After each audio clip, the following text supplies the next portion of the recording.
Hey Josie, it's good to see you again. Excited to be in this last capstone course with you. Really liked your talk on the practicum and RDG 515, which we just finished. I found both of those interesting as well. I like that you and find it interesting that you're using the one-on-one experience from the practicum and applying that to like small group experience. I think that's really cool. It can kind of branch up and out of the one-on-one that we were doing. And I also found the look at multimodal text in 515 to be really interesting. I had never viewed picture books in that way before.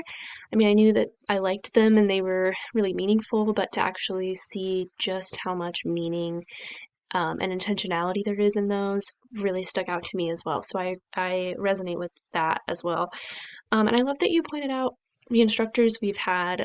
This semester is my first semester, and I guess my last semester, where I'm taking a course outside of the RDG sort of prefix. I think you're in it too. We're taking the research class, which like right away I realized how different it was, and I mean I had noticed even like outside of what the instructors say, just like in the feedback, which I totally agree with you that it's positive and it's very constructive. I agree with all those things, and even just the layout of it.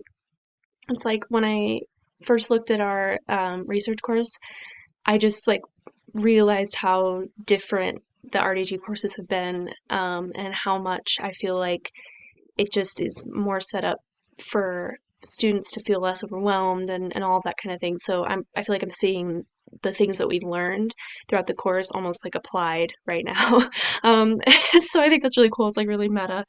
And I also resonate with the question you had regarding like how to keep the whole class on task when you're doing smaller focus groups. I'm not an educator, as we all know, but I have raised sort of like a related question in that I have brought up the issue that I feel like we're missing kind of a demographic of people at the library, specifically parents that are bringing kids regularly to story time. My library does story time 6 days a week. We just don't do it on Sundays. We do it every other day of the week at 10:30. And I've recently been kind of just sort of recognizing that I feel like we're missing out on that group, that they're regularly bringing their kids in for that early literacy development, and I've been kind of trying to brainstorm ways to sort of catch them too in a more passive way. Obviously we're not going to make like an adult story time, but just having a sort of a way to, hey, you could be reading too.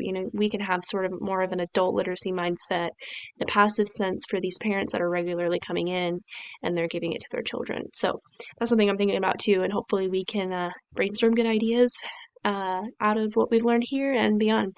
And I'm wishing you the best of luck.